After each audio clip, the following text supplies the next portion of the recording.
नमस्कार, आप देख रहे हैं डीडी न्यूज और इस वक्त की खबरों के साथ मैं हूं ममता चोपड़ा। शुरुआत कर लेते हैं इस वक्त की बड़ी खबरों के साथ। जस्टिस सूर्यकांत बने देश के 53वें प्रधान न्यायाधीश। राष्ट्रपति द्रौपदी मुर्मू ने राष्ट्रपति भवन में दिलाई पद और गोपनीयता की शपथ।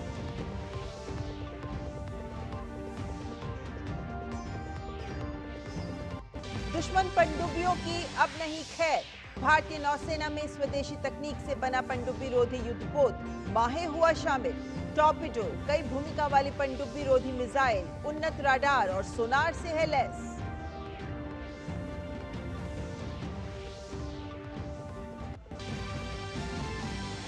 अहमदाबाद में अवैध निर्माण के खिलाफ प्रशासन की बड़ी कार्रवाई। शहर से अवैध निर्माण हटाने के लिए चलाए गए बुलडोजर। अतिक्रमण विरोधी अभियान के तहत कई मकान ध्वस्त।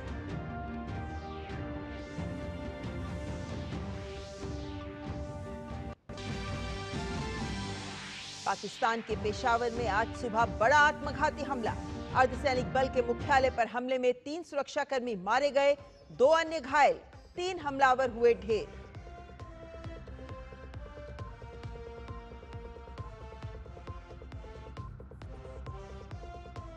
और गुवाहाटी टेस्ट के तीसरे दिन भारतीय पारी लड़खड़ाई। आधी से ज्यादा टीम पेवेलियन लौटी। यशस्वी जायसवाल ने लगाया अर्धशतक।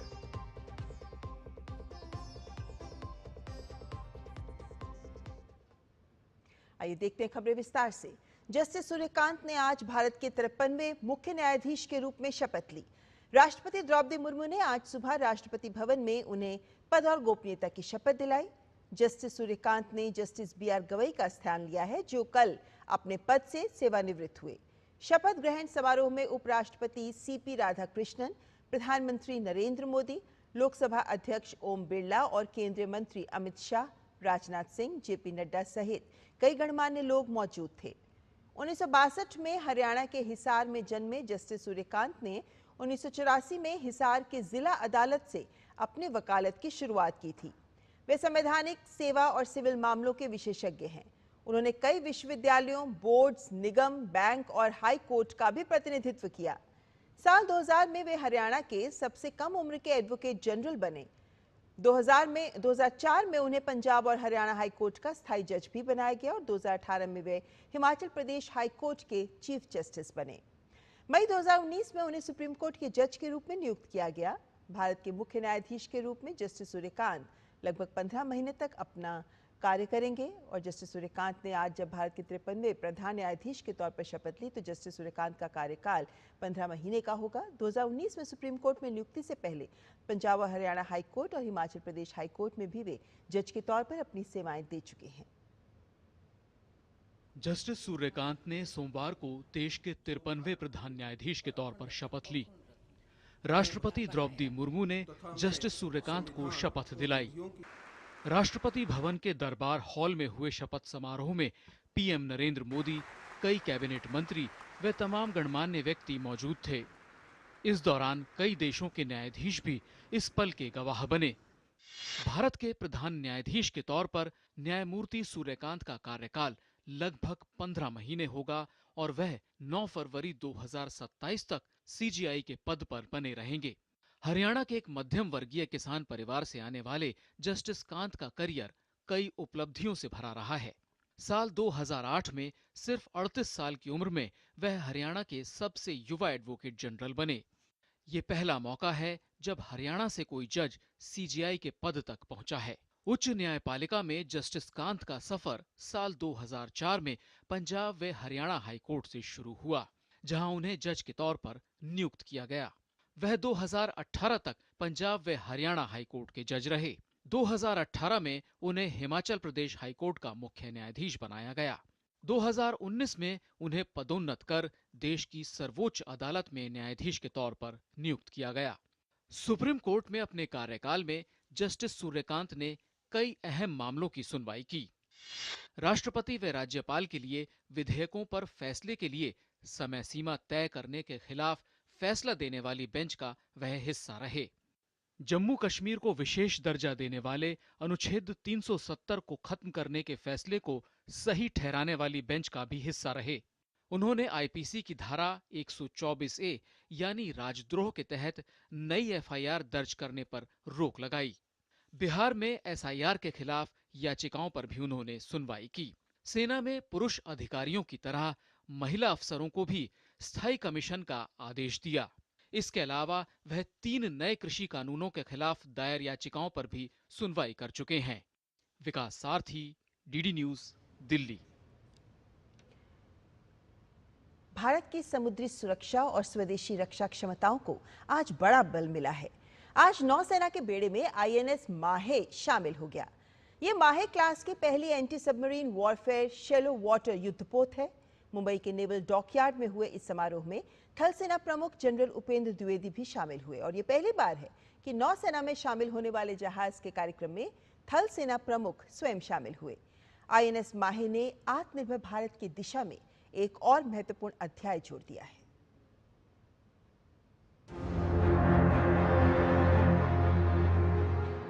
आकर्षक, तेज और आधुनिक सेंसरों से लैस आईएनएस माहे आज आधिकारिक तौर पर भारतीय नौसेना का हिस्सा बन गया।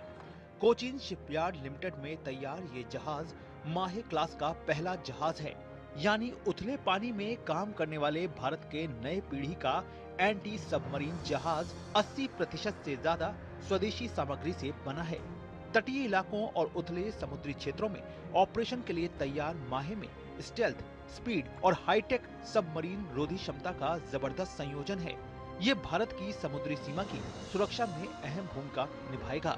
इस मौके पर थल सेना प्रमुख जनरल उपेंद्र द्विवेदी ने कहा कि सशस्त्र बलों की ताकत तालमेल में निहित है। Today I am reminded that the strength of armed forces lies in synergy. The sea, land and the skies form a single continuum of national security. And together the Army, Navy and Air Force form the trinity of India's strategic strength. In this age of multi-domain operations, our ability to act in concert from the depths of ocean to the highest frontier will determine the security and influence of our republic. We are an operation line in every domain, from Ladakh to the Indian Ocean, from information warfare to joint logistics. Ops Sindoor was an apt example towards that synergy.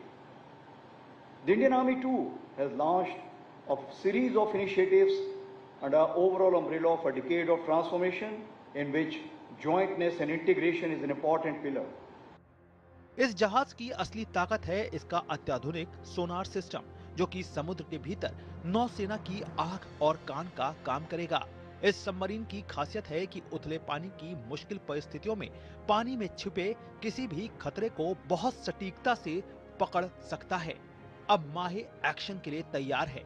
जहाज में लगे IRL anti submarine rocket launcher 2 triple light weight torpedo launcher से एक बार में 6 torpedo दागे जा सकते हैं और जरूरत पड़ने पर समुद्र में एंटी सबमरीन माइंस बिछाने की क्षमता से लैस है। इतना ही नहीं, जहाज पर लगा rapid fire naval surface gun इसे तेज नावों, ड्रोन और हवा से आने वाले खतरों से निपटने में भी मजबूती देता है। हमारा जहाज है वो बहुत कैपेबल है। वो हम डिटेक्ट कर सकते हैं तटीय एरिया में एंड सबमरीन को सीक कर सकते हैं, डिस्ट्रॉय भी कर सकते हैं उसी एरिया पे। जहाज के बाद अगले 7 जहाज और आने वाले हैं जो पूरे वेस्टर्न सी बोर्ड पर रहेंगे और एक लाइन ऑफ डिफेंस जनरेट करेंगे against the submarine who are lurking near to our waters. ये जहाज प्राइमरी लोअर इनका एज2 शैलो वाटर ऑपरेशंस है। ये जहाज स्पीड के लिए बनी है। इसके जहाज के जो फीचर्स हैं वो स्टेल्थ हैं एंड जो इनका मैन्युअलिटी है बहुत हाई है, जो बहुत ही ज्यादा रिक्वायर्ड है फॉर एंटी सबमरीन ऑपरेशंस के लिए। 80% से ज्यादा स्वदेशी उपकरणों से बना आईएनएस माहे भारत की बढ़ती जहाज निर्माण क्षमता का मजबूत प्रमाण है। इस जहाज का नाम ऐतिहासिक तटीय शहर माहे के नाम पर रखा गया है।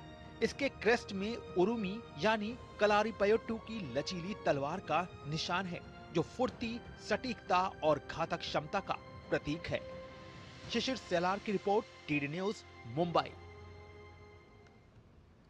गुजरात के अहमदाबाद में इसनपुर इलाके में प्रशासन ने अवैध निर्माण को हटाने के लिए अतिक्रमण विरोधी अभियान चलाया। इसके तहत नगर निगम ने करीब 40 वर्षों से बने अवैध अतिक्रमण के खिलाफ कार्यवाही की है। नगर निगम ने 20 हिताची और 20 जेसीबी मशीनों की मदद से करीब 1000 अनाधिकृत निर्माण को ध्वस्त किया। साथ ही प्रशासन ने तालाब के आसपास बने अवैध अतिक्रमण को हटाने की प्रक्रिया भी शुरू कर दी है। इस अभियान के तहत किसी भी तरह की अप्रिय घटना से निपटने के लिए प्रशासन ने पुख्ता इंतजाम किए। शांति व्यवस्था कायम रखने के लिए प्रशासन ने करीब 500 सुरक्षा बलों की भी तैनाती की। इस दौरान अहमदाबाद नगर निगम के उप नगर आयुक्त रिद्वेश रावल ने बताया कि अतिक्रमण की कार्रवाई के लिए पहले ही नोटिस दे दिया गया था और निकासी के लिए भी पूरा समय दिया गया था।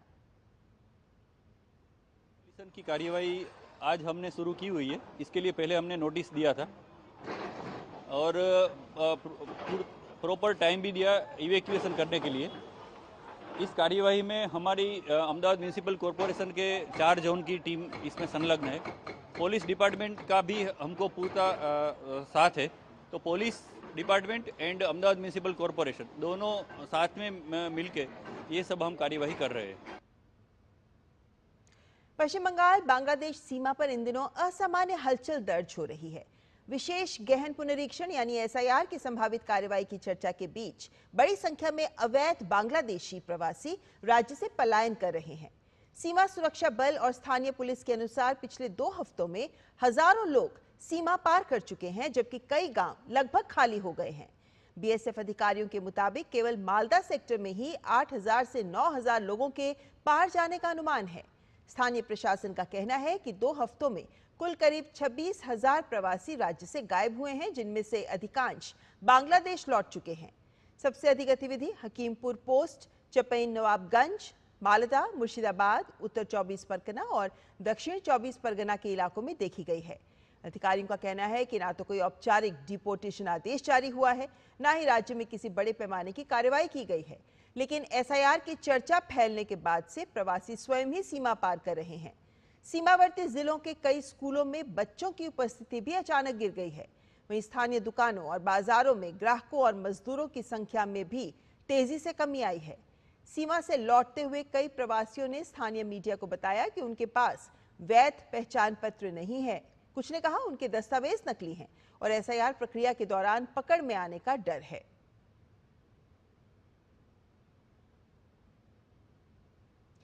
और पश्चिम बंगाल में मतदाता सूची के विशेष गहन पुनरीक्षण प्रक्रिया के बीच राजधानी कोलकाता के सॉल्ट लेक इलाके में सड़क के किनारे आधार कार्ड मिलने से हड़कंप मच गया। स्थानीय लोगों ने 6 आधार कार्ड एक कूड़ेदान के पास देखकर पुलिस को सूचना दी। मौके पर पहुंची पुलिस ने आधार कार्ड जब्त कर लिए हैं। पुलिस के एक वरिष्ठ अधिकारी के मुताबिक जब्त किए गए आधार कार्डों पर महाराष्ट्र, राजस्थान और उत्तर प्रदेश के पते दर्ज हैं। मामले की जांच जारी है।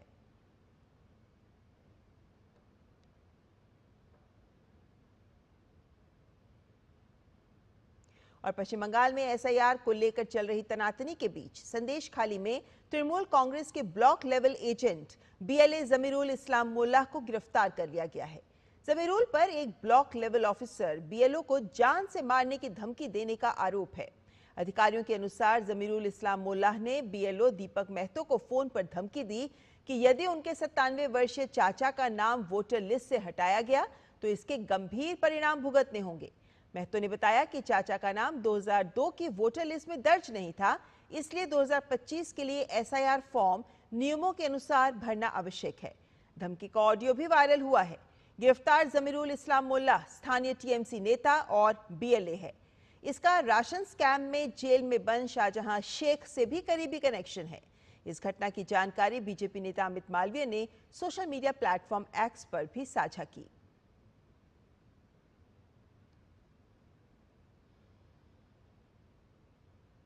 और अब बात कर्नाटक से। कर्नाटक कांग्रेस में मुख्यमंत्री पद को लेकर खींचतान अब खुली बगावत में बदलती दिख रही है। डिप्टी सीएम डीके शिव कुमार के समर्थक विधायक एक के बाद एक दिल्ली रवाना हो रहे हैं, जिससे हाई कमान पर दबाव लगातार बढ़ रहा है। 2 बैच पहले ही दिल्ली पहुंच चुके हैं और तीसरा बैच, जिसमें 6 से 8 विधायकों के शामिल होने की बात कही जा रही है, वे भी राजधानी पहुंच गए हैं। इन विधायकों का स्पष्ट संदेश है कि राज्य में सत्ता परिवर्तन किया जाए और नेतृत्व को बदला जाए। इस बढ़ते दबाव ने कांग्रेस हाईकमान की चिंताएं बढ़ा दी हैं। पार्टी अध्यक्ष मल्लिकार्जुन खड़गे खुद हालात संभालने में लगे हैं, लेकिन स्थिति फिलहाल नियंत्रण में दिख नहीं रही। कर्नाटक के गृह मंत्री जी परमेश्वर ने यह बयान देकर माहौल और गर्मा दिया कि 2.5 साल का कोई फॉर्मूला नहीं है। इससे इस पूरे विवाद को लेकर अब अटकलें और तेज हो गई हैं। खड़गे ने भी कहा है कि अंतिम फैसला हाईकमान ही लेगा। इधर खड़गे बेंगलुरु में ही रुके हुए हैं और उन्होंने फिलहाल दिल्ली वापस लौटने का कार्यक्रम टाल दिया है। ये कदम इस बात का संकेत माना जा रहा है कि पार्टी शीर्ष नेतृत्व स्थिति को नजदीक से मॉनिटर कर रहा है, कोई भी निर्णय जल्दबाजी में नहीं लेना चाहता। कुल मिलाकर कर्नाटक में सत्ता परिवर्तन की मांग अब कांग्रेस नेतृत्व के लिए सिरदर्द बन चुकी है और यदि जल्द समाधान नहीं निकला तो ये बगावत पार्टी के भीतर बड़े राजनीतिक संकट का रूप ले सकती है। इस बीच काशी से आए नागा साधु बेंगलुरु में कर्नाटक के उप मुख्यमंत्री जी.के. शिवकुमार के सदाशिव नगर स्थित आवास पर पहुंचे। नागा साधुओं ने उनसे मुलाकात कर उन्हें मुख्यमंत्री बनने का आशीर्वाद दिया।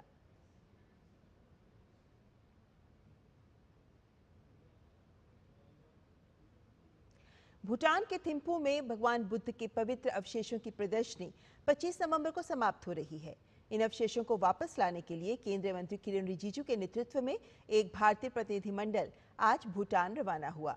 भगवान बुद्ध के पवित्र अवशेषों को नई दिल्ली के नेशनल म्यूजियम से भेजा गया था और भूटान की प्रदर्शनी में रखा गया है। प्रदर्शनी के बाद अवशेषों को स्वदेश लाया जाएगा। रिजिजू ने कहा कि ये भारत भूटान की साझा विरासत और गहरे सांस्कृतिक रिश्तों का प्रतीक है।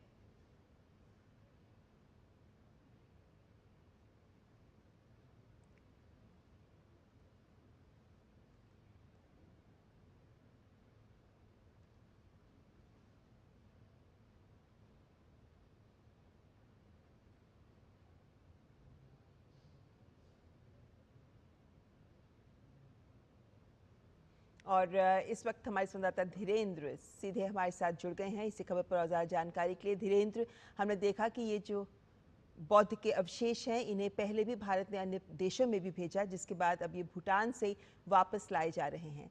भारत के इस कार्य का क्या बड़े मायने निकलते हैं? इस वक्त आपको ब्रेकिंग न्यूज के लिए चलते हैं क्योंकि फिल्म अभिनेता धर्मेंद्र का मुंबई में निधन हो गया है। ये बड़ी खबर जो इस वक्त आ रही है कि 89 साल की उम्र में जाने माने फिल्म अभिनेता धर्मेंद्र का निधन हो गया है। वे लंबे समय से बीमार चल रहे थे और धर्मेंद्र जो जाना माना एक बड़ा चेहरा फिल्म जगत का रहे हैं, उन्होंने मुंबई में अपने घर पर ही अंतिम सांस ली।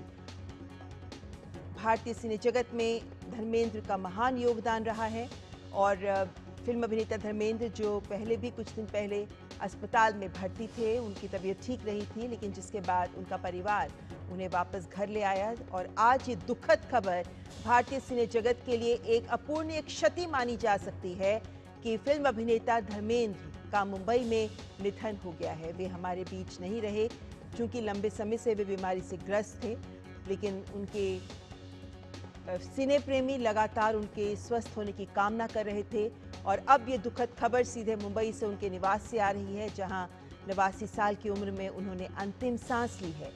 भारतीय सिने जगत में हीमैन के तौर पर जाने जाने वाले धर्मेंद्र, जिन्होंने हर तरह की फिल्मों में काम किया, हर तरह के रोल में जान भर दी और शोले जैसे फिल्मों के माध्यम से उन्होंने एक कह सकते हैं कि एक ऐसे धरोहर छोड़कर जा रहे हैं वो जो लंबे समय तक अन्य लोगों के लिए भी मार्गदर्शन करती रहेगी, लेकिन सिने जगत के लिए एक बहुत बड़ी क्षति मानी जा सकती है धर्मेंद्र का यूं चले जाना। हालांकि वे 89 वर्ष के थे और बहुत लंबे समय से बीमारी से भी ग्रस्त थे, लेकिन भारतीय सिने जगत में उन्होंने जो योगदान दिया है वो योगदान अपूर्णीय माना जा सकता है, वो योगदान महान माना जा सकता है और ये एक बहुत ही दुखद खबर है उनके सिने प्रेमियों के लिए, उनके फैंस के लिए जो लगातार उनके बेहतर स्वास्थ्य के लिए कामना कर रहे थे और ये उम्मीद की जा रही थी कि उनका स्वास्थ्य उनका साथ देगा और वे इस वक्त की बीमारी से उबर जाएंगे। लेकिन इस वक्त एक बहुत ही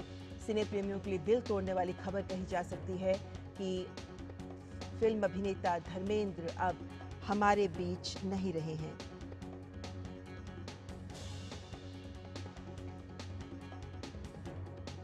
धर्मेंद्र जो एक ऐसा चेहरा है जिन्होंने हर दौर की फिल्मों में काम किया है, एक ऐसे अभिनेता जिनको न केवल उनकी अभिनय क्षमताओं के लिए जाना जाता रहेगा, बल्कि एक बेहतरीन व्यक्ति के नाते पर भी उन्होंने अपनी एक जो छवि अंकित की है, जिसमें उन्होंने ना जाने कितने ही नए चेहरों को सहारा भी दिया।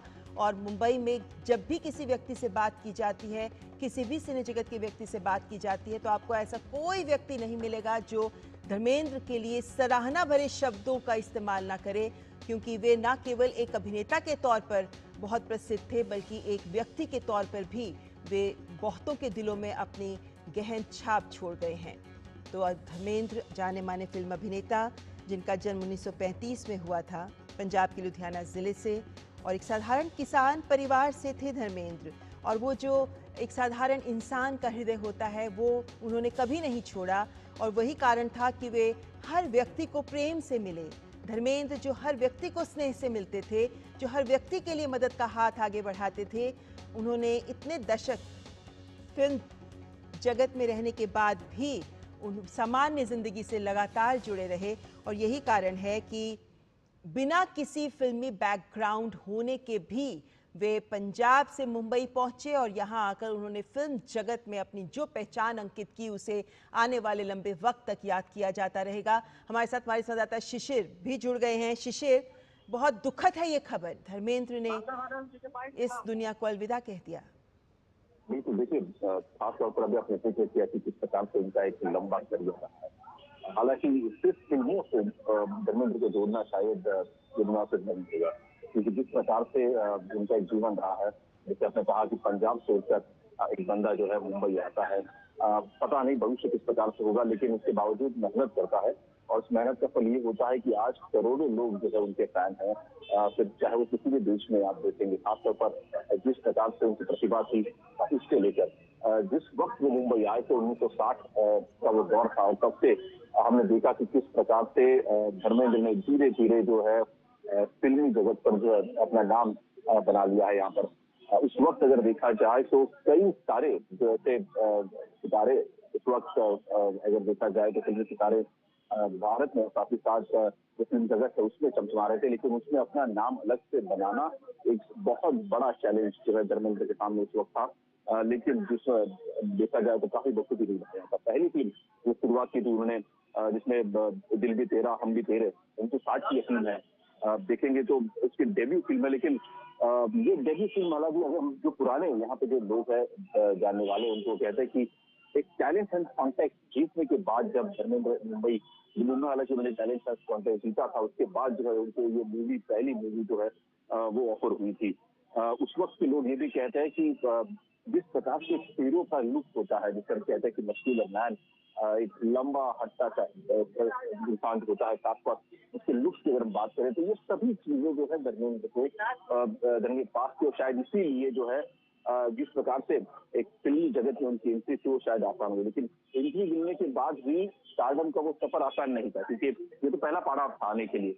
इसके बाद हमने देखा कि कई दशकों तक, मतलब अगर देखा जाए 300 फिल्में की और 4 दशकों तक अलग अलग रोल में अपने आप को धर्मेंद्र ढालते रहे। जब शुरुआत की थी तो हमने देखा कि किस प्रकार से जो करियर की शुरुआत जो उन्होंने की थी उसमें आइकॉनिक फिल्म थी फूल और पत्थर की, अनुपमा थी।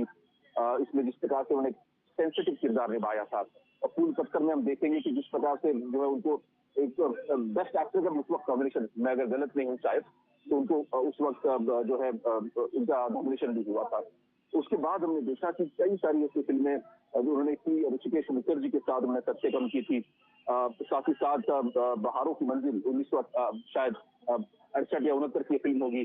तो ये जो फिल्मोग्राफी है 1960 के बाद की जो अगला दशक था, इसमें कई अलग अलग किरदारों में धर्मेंद्र हमारे सामने नजर आए।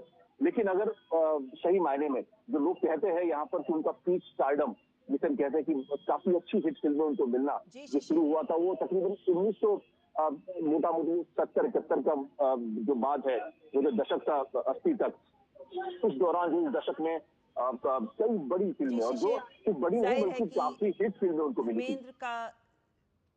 धर्मेंद्र का यूं चले जाना, इस दुनिया को अलविदा कह देना, कह सकते हैं कि फिल्म जगत के लिए भी पुण्य क्षति है। वे तमाम लोग जिनकी जिंदगी को उन्होंने एक व्यक्ति के तौर पर भी छुआ, वे सभी आज उनके जाने के लिए गमगीन होंगे।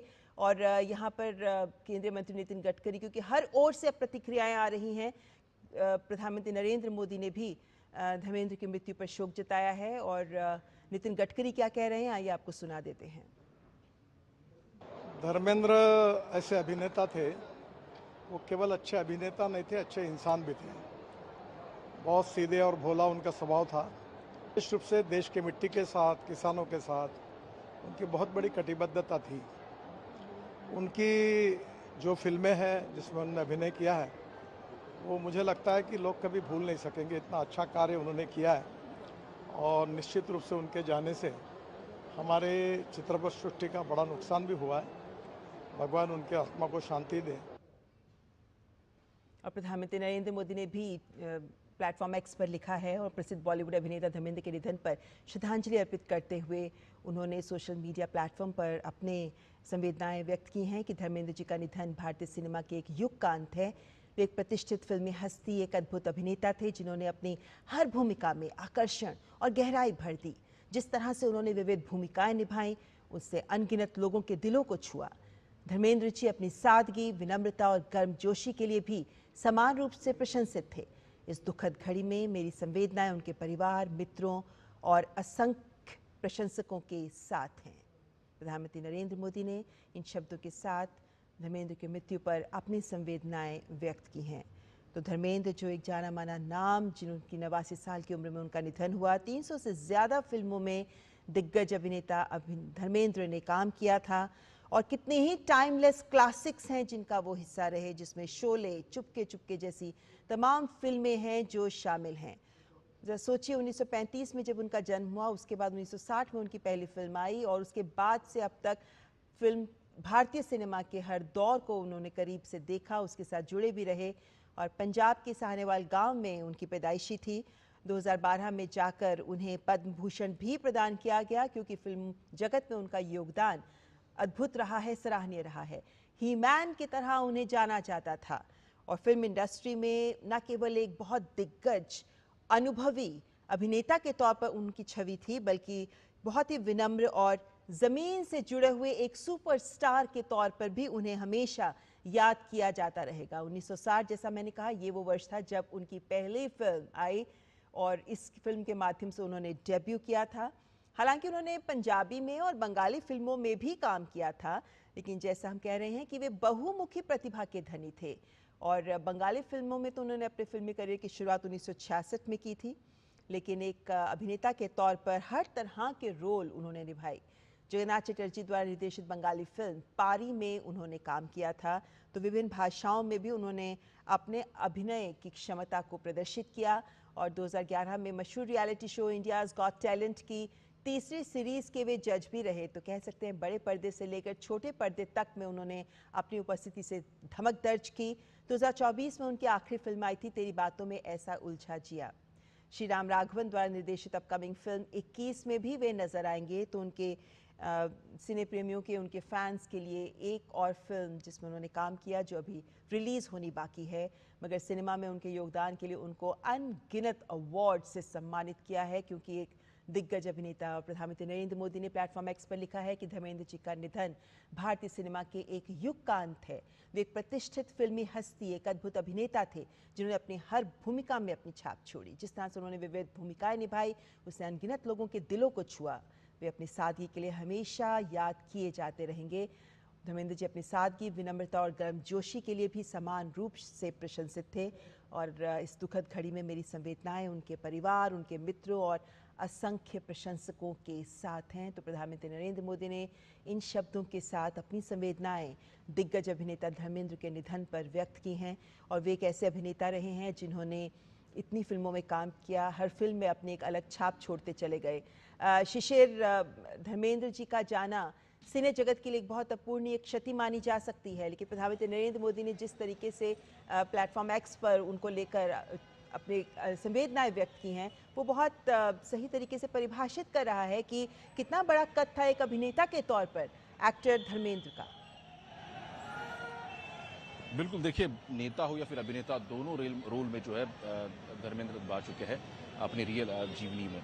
लेकिन ख़ास तौर पर उनके अगर रील फिल्म की हम बात करें, रील जिम की बात करें, तो कई सारे लोग जो है उनके फ़ैन हैं।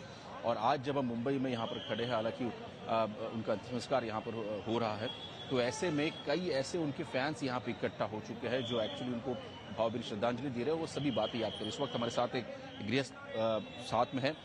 सबसे पहले अपना नाम बताइए और आप कैसे जानते हैं धर्मेंद्र को, ये बताइए। अशोक सैनी साहब, अशोक सैनी मेरा नाम है।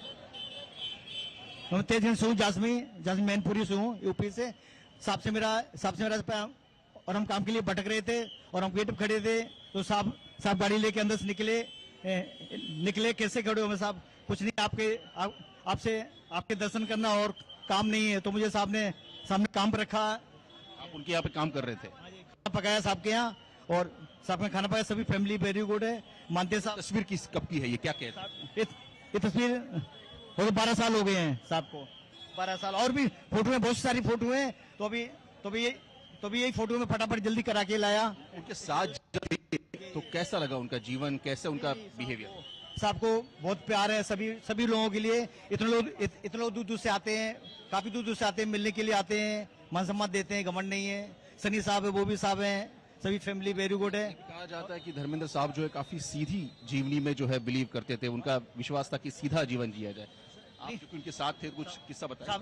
वो साहब ने पिक्चर में आने के लिए बहुत संघर्ष किया है, और साहब पंजाब में रहते थे। ये साहब पिक्चर बहुत देखते थे। तो एक दिन दरवाजा खोल के चले गए, तो उनके पापा उठे, देखा धर्मेंद्र साहब नहीं है। फिर उनके पापा ताला मारने लगे, और फिर धर्मेंद्र साहब ऊपर से आने लगे पिक्चर देखने के लिए।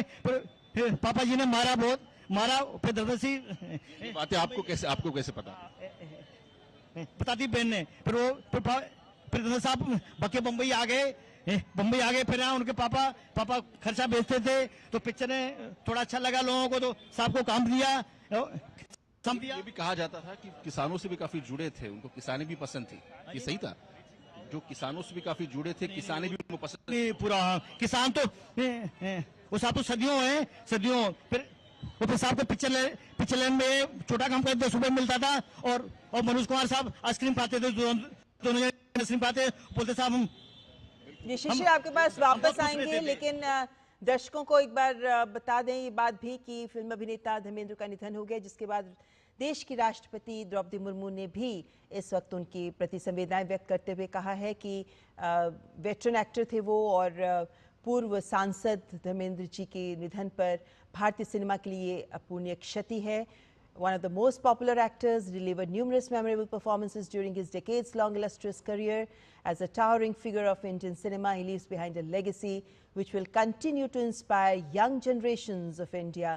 तो राष्ट्रपति द्रौपदी मुर्मू ने प्लेटफॉर्म X पर अपनी संवेदनाएं व्यक्त करते हुए लिखा है कि सबसे प्रसिद्ध एक्टर्स में से एक थे धर्मेंद्र, जिन्होंने इतनी यादगार परफॉर्मेंसेस दी हैं अपने कई दशकों लंबे अपने फिल्मी करियर के दौरान, और भारतीय सिनेमा की एक बहुत बड़ी शख्सियत थे धर्मेंद्र, जो अपने पीछे एक ऐसी धरोहर छोड़ के जा रहे हैं जो आने वाली पीढ़ियों को, युवा पीढ़ियों को लगातार प्रेरणा देती रहेंगी।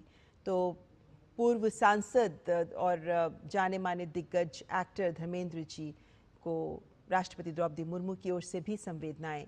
तो धर्मेंद्र जो एक ऐसा चेहरा है जिनको हर वर्ग का व्यक्ति जानता है, क्योंकि वे सिने जगत में 1960 से जो उनका सफ़र शुरू हुआ, उसके बाद वे लगातार किसी न किसी रूप में सक्रिय भी रहे, और वो जो धरोहर सिने जगत की छोड़ के आए हैं वो इन मायनों में भी युवाओं को प्रेरणा देगी कि हर तरह से उन्होंने भी वो संघर्ष किया जो संघर्ष की कहानियां हम बॉलीवुड में सुनते आए हैं। शिशिर, ये जो संघर्ष की बात हम करते हैं, अभी अशोक सैनी जी से आप बात करवा रहे थे, उन्होंने भी इस बात को सामने रखा कि उन्हें फिल्मों से बहुत प्यार था, धर्मेंद्र को फिल्मों से बहुत प्यार था, और उनका जो संघर्ष रहा, उनके पिताजी उन्हें पैसे भेजते रहते थे, मगर उनका जो संघर्ष था वो एक फिल्मी कहानी की तरह ही था। बहुतों को प्रेरणा देगा उनका भी फिल्मी सफर। बिल्कुल, देखिए हालांकि उनकी जीवनी अगर देखा जाए तो हम किसी पर्दे पे किसी हीरो की अगर जीवनी देखते हैं तो कुछ उसी तरीके से हम उनकी जीवनी जो है रियल लाइफ में भी देख पाएंगे। खास तौर पर जहां से वो उठे और जहां तक पहुंचे, जो मुकाम उन्होंने हासिल किया, वो हासिल करना शायद बहुत चुनौतीपूर्ण होता है। और ऐसे सिचुएशन में जब हालांकि आप एक मध्यम वर्ग से हो, किसानी से जुड़े हो आप हो, और उसके बाद आप कुछ बड़ा सपना देखते हो, तो जाहिर सी बात है कि आप कहीं ना कहीं इसमें रहते हैं कि आप किस प्रकार से सपना हासिल करेंगे। धर्मेंद्र ने किया, पंजाब से मुंबई का सफर तय किया, लेकिन साथ ही साथ कई दिलों के साथ भी धर्मेंद्र जुड़े। ये तो उनका एक देखा जाए हिस्सा रहा है, लेकिन एक्टर बनने के बाद भी, सुपरस्टार बनने के बाद भी जो है धर्मेंद्र लोगों से जुड़े रहे। हालांकि एक उदाहरण मैंने भी आपको बताया कि किस प्रकार से हालांकि कुक का काम करते थे उनके घर पे, ऐसे ही उनसे मुलाकात होगी, धर्मेंद्र जी ने उनके घर पे बुला लिया। तो ये दर्शाता है कि धर्मेंद्र हालांकि उस शिखर तक जरूर पहुंचे थे, लेकिन जमीन पर पांव थे, और साथ ही साथ लोगों से जुड़ाव काफी महत्वपूर्ण था उनका। दूसरी बात ये भी था कि एक्टिंग के बाद हमने देखा कि उनको किसानी का भी शौक था। मुंबई के पास जो इलाका है लोनावला खंडाला की बात करें तो वहां पर भी जो है जमीन ली थी, और उन्हें खेती का काफी शौक था, चूंकि वहीं से जुड़े थे वो। और इसीलिए हमने कई सारे रील्स उनके, अगर आप उनके सोशल मीडिया अकाउंट पे जाएंगे तो देख पाएंगे कि किस प्रकार से वो खुश थे खेती करके बाद भी। हालांकि जो लोग उनके यहाँ पे काम करते थे, खेती में काम करते थे, उनके साथ भी वो इंटरेक्ट करते थे, किस प्रकार से जो है खेती की जानी चाहिए। तो ये अलग अलग पहलू उस इंसान के, और इसीलिए वो इंसान लोगों से जुड़ा है और लोग उसे अपना मानते हैं। हमने फिल्मों की बात की, फिल्मों में अगर देखा जाए तो अमूमन किसी स्टार को कहा जाता है कि आपका रोल जो है या फिर आपकी जो इमेज है वो एक जगह पे लॉक हो चुकी है, आप एक एक्शन हीरो है, आप एक रोमांटिक हीरो है। लेकिन धर्मेंद्र के बारे में ऐसा नहीं था। धर्मेंद्र को एक एक्शन हीरो के रूप में भी लोगों ने उतना ही सराहा जितना एक रोमांटिक हीरो के रोल में उन्होंने रोल अदा किया, और साथ ही साथ उनकी कॉमिक टाइमिंग भी उतनी बढ़िया थी, जिसका नजारा हमने कई फिल्मों में देखा है। फिर चाहे वो शोले की हम बात करें, जहां पे तीनों अलग पहलू जो उनके एक्टिंग के है वो दिखाई दे रहे थे। तो ये सभी ढंग में जो है धर्मेंद्र बखूबी थे, और इसीलिए जैसे हम अभी कह रहे हैं कि फिल्मों का काफी शौक था उन्हें, यही बात जो है हमेशा अगर देखें तो धर्मेंद्र के खून में हमेशा रही है।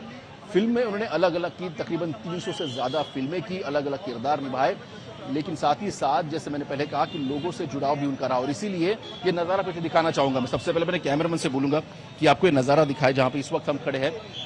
महज कुछ ही घंटों का वक्त जो है वो पता चला था जब धर्मेंद्र को जो है क्रिमेटोरियम लाया गया यहाँ पर, और कुछ ही घंटों में हमने देखा यहाँ पर मीडिया का हुजूम तो है, लेकिन जो लोग हैं, आम लोग हैं, वो भी बड़ी तादाद में यहाँ पर पहुंचे हैं। फिल्मी हस्तियां जाहिर सी बात है कि यहाँ पर पहुंची है, बड़े बड़े नाम उसमें शामिल हैं, और आम लोग भी यहाँ पर शामिल है। हालांकि कुछ दिनों पहले जब खबर आई थी उनकी तबीयत ठीक नहीं थी, अस्पताल में थे, उसके बाद जो है उनको घर पे लाया गया, घर पर डॉक्टर जो है सेटअप कराया गया एक पूरा, और उन पर जो है इस वक्त वहाँ पर मेडिसिन शुरू की गई थी। लेकिन हालांकि तबीयत उनकी पूरी तरह से ठीक नहीं हुई, और जो खबर आज हमें मिली है कि आज हमें वो नहीं रहे हैं।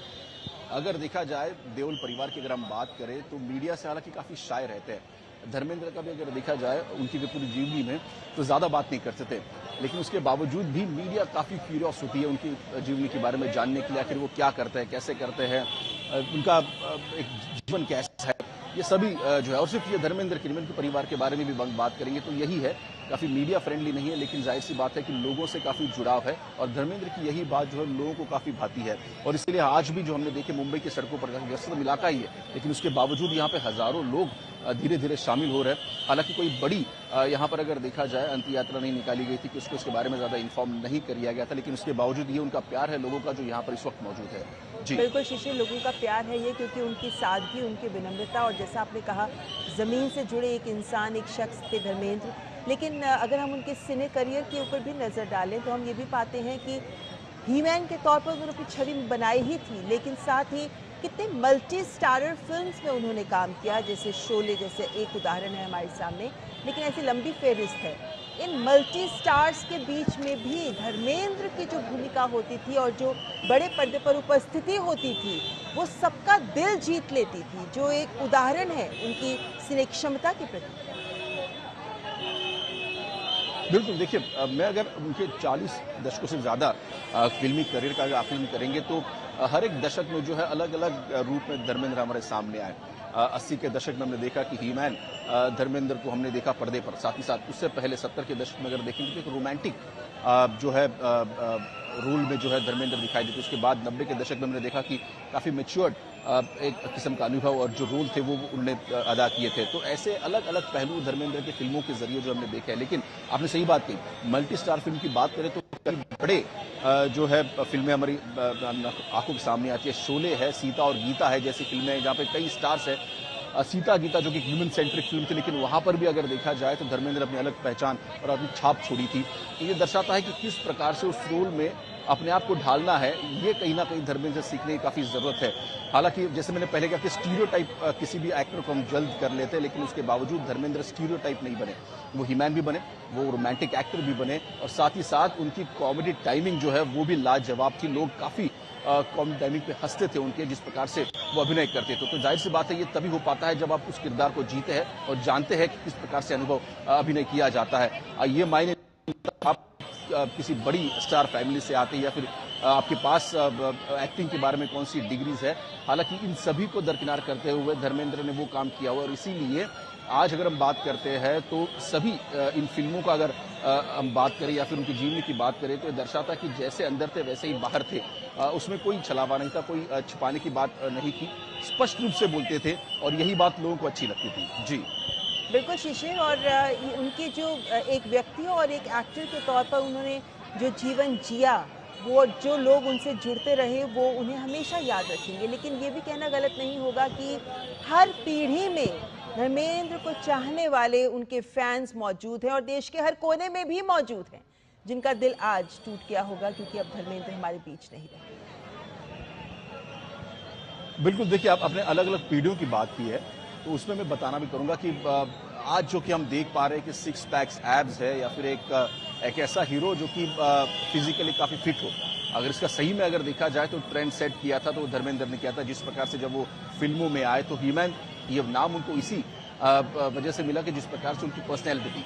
मेहनत को कोई सानी नहीं है और ये दर्शाता है कि जिस प्रकार से धर्मेंद्र ने मेहनत की कई दशकों से लगातार इन फिल्मों के तौर पर अगर देखा जाए। हालांकि हम ये कहते थे कि फिल्मों में अगर देखा जाए तो ऐसे चेहरे की जरूरत है जो काफ़ी रोमांटिक दिखता हो, जो काफ़ी अलग दिखता हो।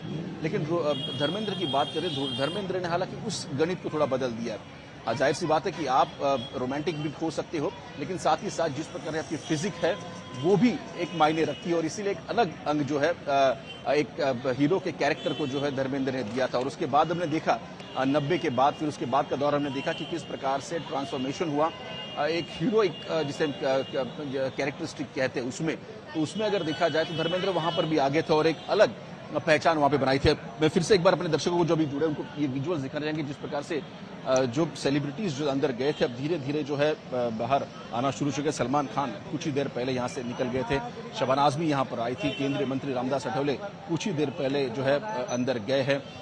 हालांकि उनकी जहां तक बात करें फैमिली की तरफ से, हालांकि अब तक कोई सामने नहीं आया बात करने के लिए, कोई उस बारे में जो है अब तक बात नहीं की है। कहा यह भी जा रहा है कि शायद फैमिली की तरफ से भी कुछ जो है बयान दिया जा सकता है, लेकिन अब तक आधिकारिक नहीं है।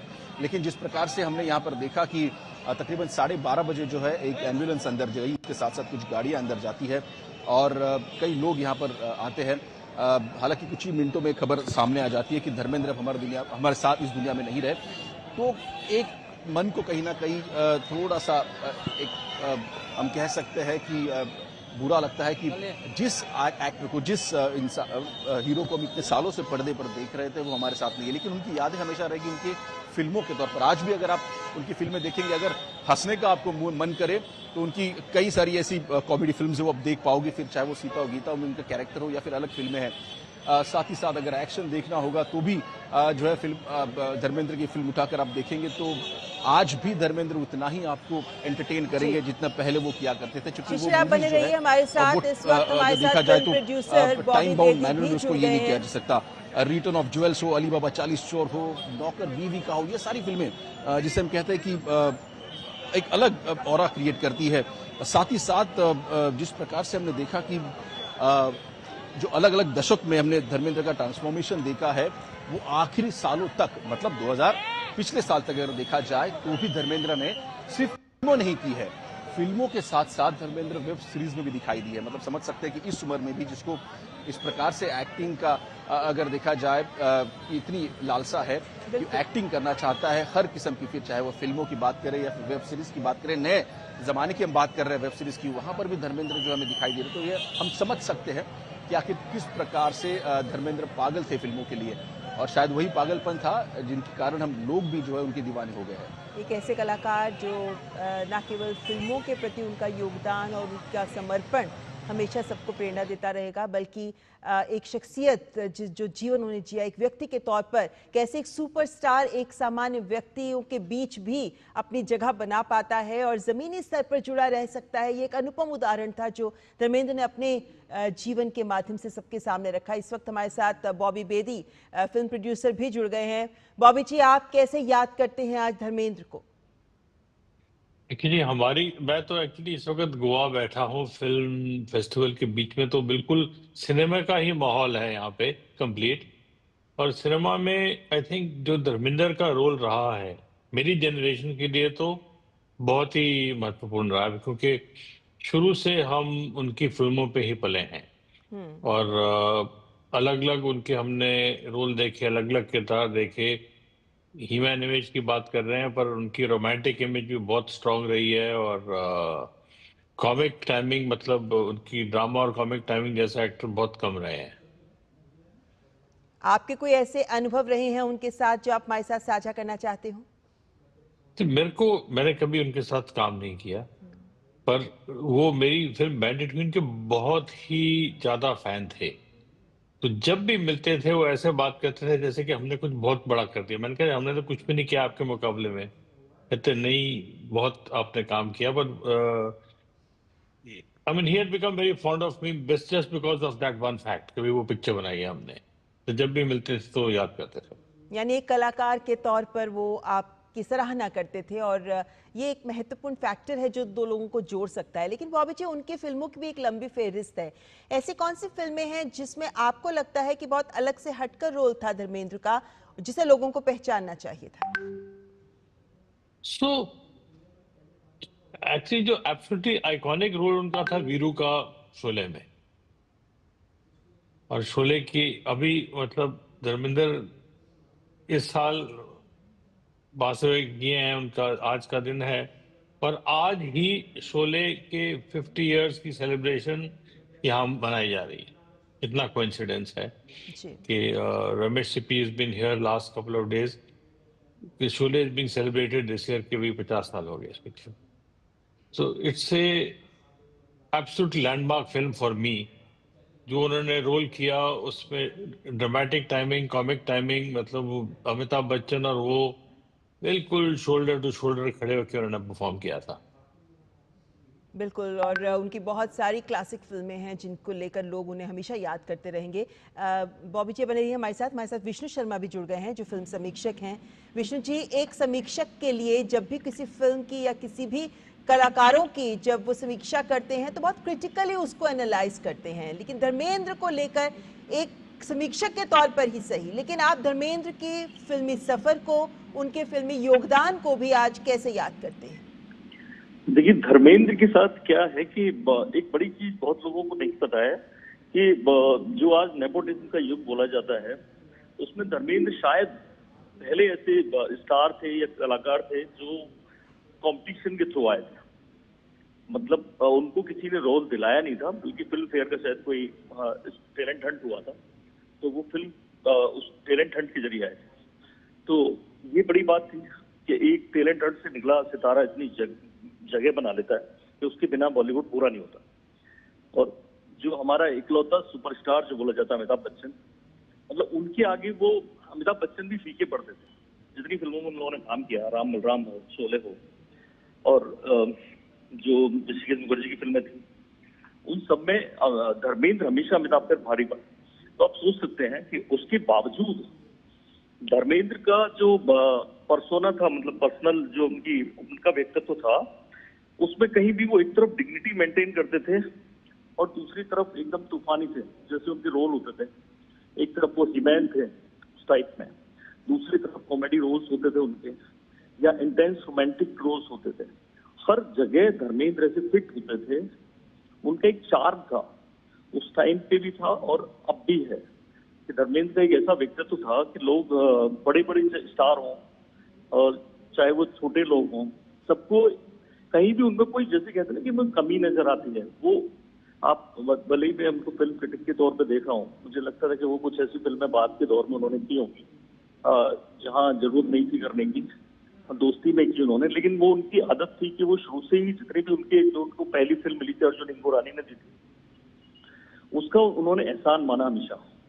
और जब भी अर्जुन इंगोरानी जो फिल्म लेके आते थे वो मना नहीं कर पाते थे। वो उस तरह की उनकी कैरियर में आप देखेंगे ऐसे कई लोग थे जिनके लिए वो लगातार फिल्में करते रहे, और वो इसलिए करते रहे क्योंकि किसी न किसी दौर में धर्मेंद्र को उन्होंने ब्रेक दिया या कोई ना कोई मदद की, और वो मना नहीं कर पाते थे।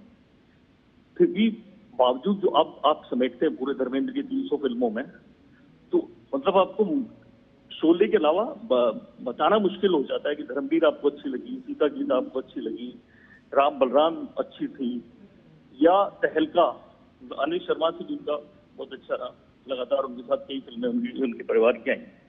वो लगातार ये कोशिश करते रहते थे कि उनके कोई ना कोई कुछ अलग रोल आए, या जिसमें भी आए वो एंटरटेनमेंट को, जो लोग देखने आ रहे हैं उनकी फिल्में, उनको निराशा ना हो। लगातार मतलब धर्मेंद्र के बारे में जितना मैं बोलता हूँ उनसे 1 घंटे बोल सकता हूँ कि उनका जो एक रोल था, मुझे लगता है कि हर जो दर्शक हैं, जो आज की पीढ़ी के खास तौर पर दर्शक हैं, उनको उनसे सीखना चाहिए, देखना चाहिए उनको, दर्शकों को भी, कि कैसे जो नए कलाकार हैं और उनके मुकाबले धर्मेंद्र जितना अपने रोल में घुस के मेहनत करते थे, वो हर तरह के रोल में, और वो लगातार, मुझे ध्यान आ रहा है जब शाहरुख की लॉन्चिंग हुई थी, और बहुत लोगों को नहीं पता है कि शाहरुख को पहचानने में धर्मेंद्र का रोल था।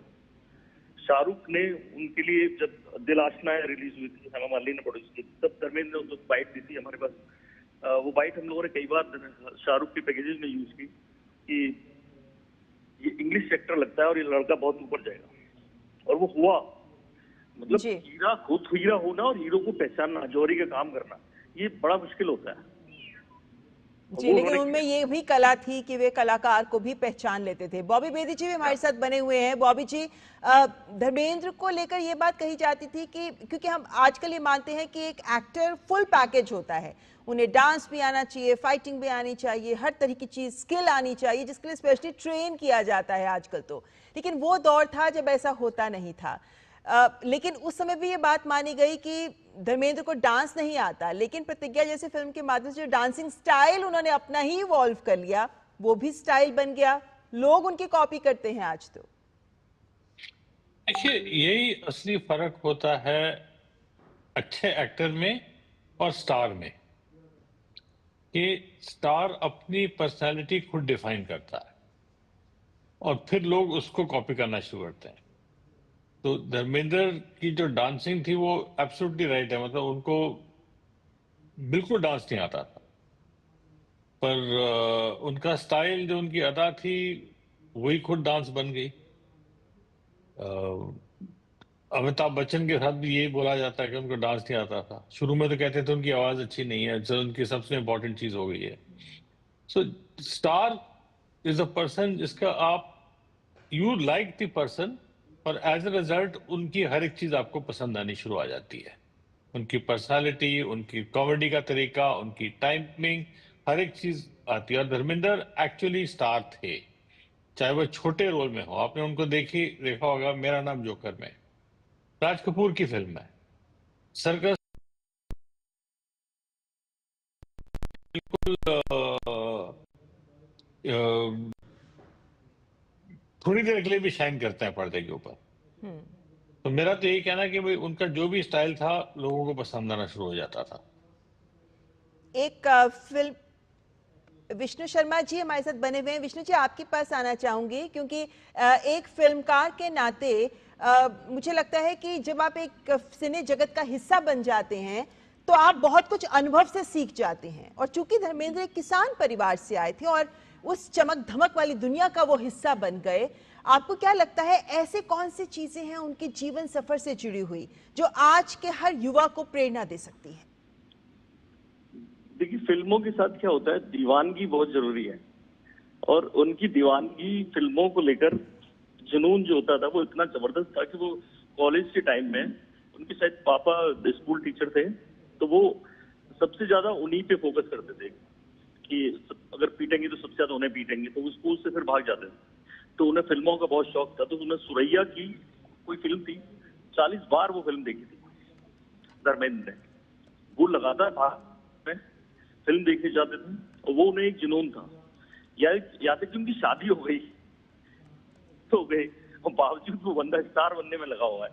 वो जो जुनून था वो उनके हमेशा हमेशा हावी रहा कि फिल्म, भले ही बीच में लोगों ने उन्हें पॉलिटिक्स में घसीटा, बीकानेर से सांसद रहे, ये बावजूद फिर लौट के उन्हें लगता था कि नहीं, मुझे फिल्मों में ही रहना है, फिल्में ही बनानी है, फिल्मों के लिए काम करना है, और सब कुछ फिल्मों के इर्द गिर्द घूमता था। तो जुनून उनसे सीखने की बड़ी जरूरी चीज है कि जुनून जो होना चाहिए, तभी आप इस फील्ड में बहुत जगह बना सकते हो अपनी। जी विष्णु जी, आपको रोकना चाहूंगी यहाँ पे, क्योंकि सूचना और प्रसारण मंत्री अश्विनी वैष्णव ने भी सोशल मीडिया प्लेटफॉर्म एक्स पर अपनी संवेदनाएं व्यक्त करते हुए लिखा है, the world of cinema will always cherish the legacy of Dharmendra ji through timeless characters like the brave hero of Sholay and the soulful poet of Satyakam. He gave us stories of valor and compassion. His यादों की बारात will echo through eternity. बहुत खूबसूरत शब्दों में उन्होंने लिखा है कि उनकी यादों की बारात हमेशा हमेशा जारी रहेगी। और इस वक्त हमारी संवाददाता दीपिका जो गोवा में मौजूद है, हम जानते हैं गोवा में तो फिल्मों का महाकुंभ इफ़ी चल रहा है दीपिका, और इस महाकुंभ, इस महोत्सव के बीच में ये दुखद खबर आई है। आपके साथ जयंत सिंह, डायरेक्टर विमुक्त फिल्म के भी मौजूद हैं, ज़रा उनसे भी पूछ के हमें बताइए कि वो किस तरीके से प्रेरित होते हैं, धर्मेंद्र जी के लेगेसी को, उनकी धरोहर को, सिने धरोहर को कैसे याद करते हैं।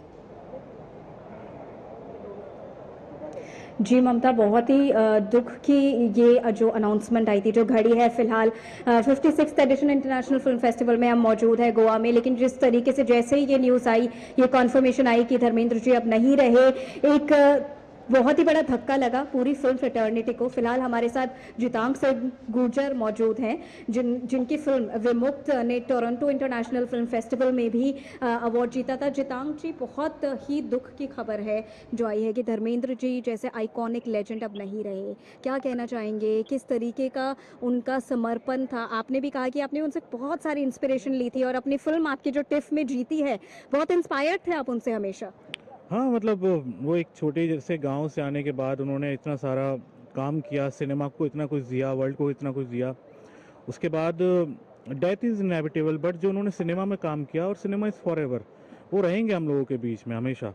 और इस साल उनके 50 साल थे शोले के, तो टिफ में भी शोले लगी थी, देखा हमने फिर से शोले को। और जो काम वो करते थे, उनका पुरानी फिल्में उठा लीजिए, बंदनी, सत्यकाम, और हर तरह का सिनेमा उन्होंने किया। अभी भी 89 ईयर्स के होने के बाद भी वो काम कर रहे थे रेगुलर। रॉकी रानी फिल्म आई थी, अभी 21 का ट्रेलर अभी लॉन्च हुआ है, सो ही स्टिल डूइंग, लाइक अभी उनकी तबीयत ठीक नहीं थी पर वो लगे हुए हैं। It's really inspirational. और मतलब, और हम लोग सीखते हैं उनसे, इंस्पायर होते हैं कि यार आप कितना भी काम कर लीजिए, आपको हमेशा चेस करने के लिए और बेटर काम होता है, आपका कॉम्पिटिशन खुद से होता है। और वो इस एज तक भी लगे हुए, और this is a big loss for like Indian cinema. और मुझे लगता है कि इसकी पूर्ति नहीं हो सकती, और हम लोग उनसे इंस्पायर होते रहेंगे। और यहाँ पर हम इफ़ी में सिनेमा सेलिब्रेट कर रहे हैं, और मुझे लगता है कि हम उनके सिनेमा को भी इसी तरह से सेलिब्रेट करेंगे होल लाइफ, कि it's a celebration of cinema, but it's a big loss for like our industry. और स्पेशली जितने नए फिल्म मेकर्स हैं जिन्होंने पहली बार डेब्यू किया है इफ़ी में, वो लोग किस तरीके से अपनी प्रेरणा लेते थे धर्मेंद्र जी से। आपकी भी फिल्म इस बार इफ़ी में आई है, 11 दिन में आपकी फिल्म का रिकॉर्ड परफॉर्मेंस था, 11 दिन में शूट की गई थी। महाकुंभ में किस तरीके की प्रेरणा ली थी आपने उनसे? सबसे पहले धर्मेंद्र जी जो जहाँ से आते हैं, वो गाँव से आते हैं, फिर आके मुंबई जैसे शहर में, और वो भी कितने साल पहले, अपने आप को एस्टेब्लिश करना, अपनी फिल्में बनाना, क्रिएट करना, डायरेक्शन भी किया उन्होंने, काफ़ी सारी चीज़ें की। उसके बाद आप अपने आप को इतना बड़ा एस्टेब्लिश करते हैं, जो अब आज हम उन्हें लेजेंड बोलते हैं। और शोले जैसी लेजेंडरी फिल्म लाइक माइलस्टोन है ये, तो मतलब और दीपिका इस तरीके के लेजेंड रहे हैं वो, जिनकी लेगेसी ही अब आने वाली पीढ़ियों को उनको प्रेरणा देती रहेगी और सिने जगत को भी लगातार रोशन करती रहेगी। तो ये एक धर्मेंद्र के जाने की एक ऐसी दुखद खबर है जिसको कह सकते हैं कि सिने जगत के लिए एक बहुत बहुत बड़ी क्षति है। और 89 वर्ष की उम्र तक भी वे काम कर रहे थे। इस वक्त रक्षा मंत्री राजनाथ सिंह ने भी प्लेटफॉर्म एक्स पर अपनी फीलिंग्स व्यक्त करते हुए लिखा है, deeply anguished by the demise of legendary Hindi film actor and former MP Shri Dharmendra ji, he brought life to many memorable characters with his unmatched charm and sincerity. His remarkable contribution to Indian cinema will always be remembered. Heartfelt condolences to his family.